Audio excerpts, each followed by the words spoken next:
Imagine you're 12 years old.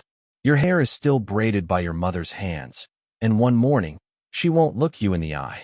You're told to wear your best dress, not for a feast, but for a farewell. You don't know it yet, but this is the last time you'll ever see your home again. Because today, you're being married, not to a man, but to God. And no one asked if you wanted to. In medieval Europe, being born female was often a financial burden. At least, that's how society saw it. Marrying off a daughter meant paying a dowry, money, land, or livestock, to her husband's family. For wealthy nobles with multiple daughters, that was ruinous. So families found a cheaper alternative: send the girl to a convent. No dowry, no scandal, no choice. She'd be bride of Christ, forever. Once inside, the doors shut, and the world outside disappeared. Girls as young as 9 were stripped of their names, their clothes, even their hair, symbols of worldly vanity. They woke before sunrise, praying in cold stone halls, speaking only when allowed.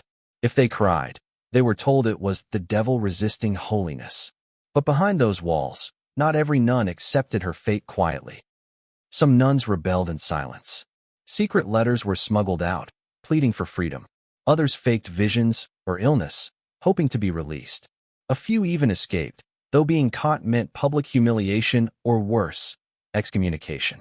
Yet, their courage echoes across the centuries, voices that refused to be silenced. The church called it devotion. Families called it duty. But for countless girls, it was imprisonment in God's name. Documents from 13th and 14th century Europe reveal the truth.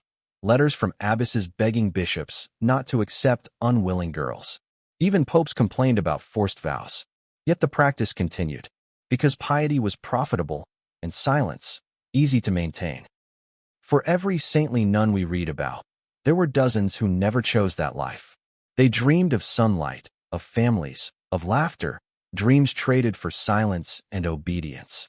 And when they died, their graves bore no names. Only prayers whispered for souls that never had a choice. History often remembers kings and popes, but it's the forgotten girls who teach us the harshest truths. They remind us that freedom, even centuries later, was never free.